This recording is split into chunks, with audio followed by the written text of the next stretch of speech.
अध्यक्ष महोदय, पहलगाम हमले से सिर्फ 2 हफ्ते पहले हमारे गृह मंत्री महोदय जी कश्मीर गए थे। किस लिए गए थे? जो सुरक्षा की व्यवस्था है इसको देखने के लिए गए थे, इसको रिव्यू करने के लिए गए थे और उन्होंने वहां कहा कि आतंकवाद पर विजय प्राप्त हुई है। ये 2 हफ्ते पहले है। 3 महीने बाद JNK के गवर्नर साहब एक आम इंटरव्यू में ऐसे ही चलते चलते कह देते हैं कि हाँ, बैसारन वैली में बहुत लापरवाही हुई और इसके लिए मैं जिम्मेदारी लेता हूँ। ऐसे ही चलते चलते, और वो बात होती है, ख़त्म भी वहाँ होती है और वहीं ख़त्म हो जाती है। उनसे जिम्मेदारी ली भी नहीं जाती, कोई सवाल नहीं उठाता, कोई जवाब नहीं देता। अध्यक्ष महोदय, उस हमले की जिम्मेदारी एक आतंकवादी गुट जिसका नाम TRF है थोड़े दिनों बाद लेती है। कौन है ये TRF? 2019 में ये गुट बना।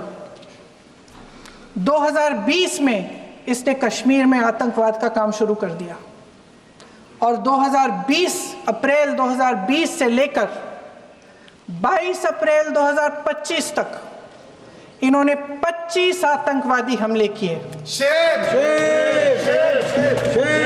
गृह मंत्री महोदय ने जब UPA सरकार के समय के आतंकवादी हमले गिने तो लगभग 25 गिनवाए थे अभी अपने भाषण में।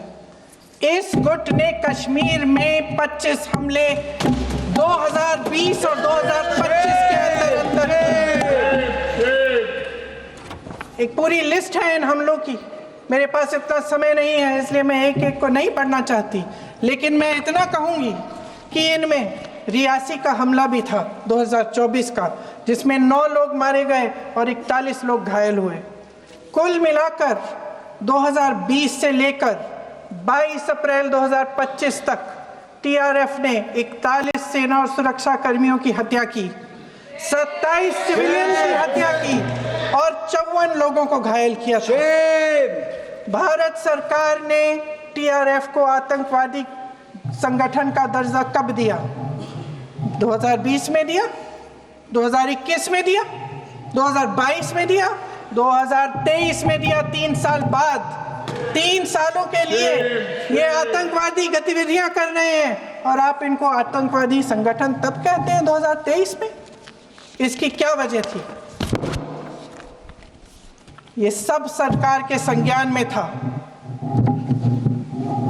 और आप मुझे बताना चाहते हैं, सत्ता पक्ष के नेता बताना चाहते हैं कि ये सब आपके संज्ञान में था, लेकिन कोई भी एक ऐसी एजेंसी नहीं है हमारी सरकार की जिसको पता चला कि ऐसा हमला, ऐसा भयानक हमला होने जा रहा है हमारे देश में, कि पाकिस्तान में बैठे हुए इस हमले की योजना बन रही है कि हम भारत जाके हैवानियत करेंगे, 26 लोगों को मार डालेंगे और हमें पता ही नहीं है।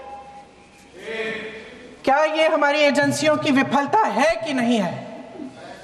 ये बहुत बड़ी विफलता है, एक बहुत बड़ी विफलता है।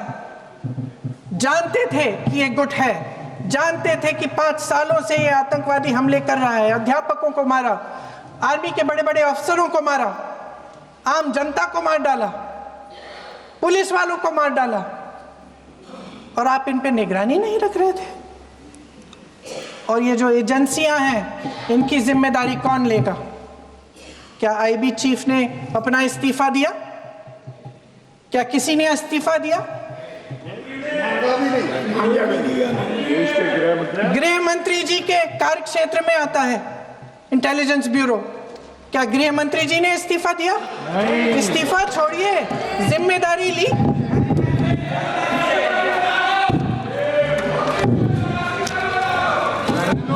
साहब देखिए, इतिहास की बात आप करिए, मैं वर्तमान की बात करना चाहती हूँ। आपको तो एक बहाना चाहिए, आपको तो एक बहाना चाहिए पूरे परिवार का नाम गिनवा देते हैं। अरे अपनी जिम्मेदारी खुद लीजिए। 11 सालों के लिए तो सत्ता में आप हैं। नेहरू को छोड़ नहीं रहा। कल माननीय गौरव गोगोई जी ने अपने भाषण में पूछा गृह मंत्री जी से, क्या आपकी जिम्मेदारी नहीं थी? मैं देख रही थी। राजनाथ जी, रक्षा मंत्री जी यूं यूं अपना सर हिला रहे थे, कुछ बोले नहीं। अंदर से ये महसूस हुआ होगा कि यहाँ कुछ जिम्मेदारी थी, लेकिन माननीय गृह मंत्री महोदय जी हंस रहे थे। वे हंस रहे थे।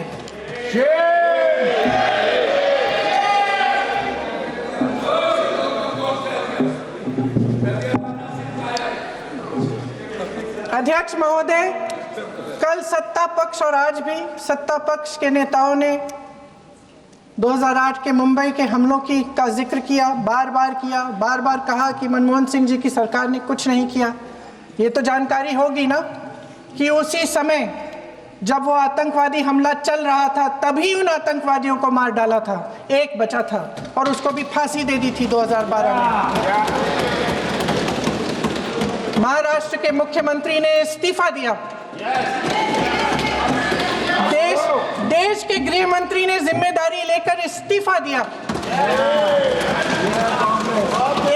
एक जवाबदेही थी पब्लिक के प्रति, एक जवाबदेही थी इस देश की जनता के प्रति, इस देश की धरती के प्रति।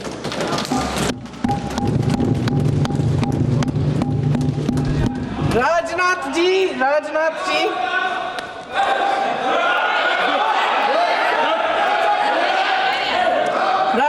जी तो पुलवामा, उरी और पठानकोट के समय गृह मंत्री रहे थे। आज वे रक्षा मंत्री हैं और हमारे गृह मंत्री महोदय श्री अमित शाह जी के नाक के नीचे पूरा मणिपुर जल गया, दिल्ली में दंगे हुए, पहलगाम में हमला हुआ और आज भी वे उसी पद पर बैठे हैं। क्यों? अध्यक्ष महोदय, बमबारी से अखबारों के हेडलाइन बनते हैं, मगर कहानी सुरक्षा में की चूक में भी है। आज देश खोखले भाषण नहीं सुनना चाहता, देश जवाब चाहता है, तसल्ली चाहता है कि सच उससे छिपाया नहीं जाएगा। देश जानना चाहता है कि उस दिन अप्रैल 22, 2025 को क्या हुआ और क्यों हुआ। आप तो खुद अपनी पीठ थपथपाने में लगे रहते हैं।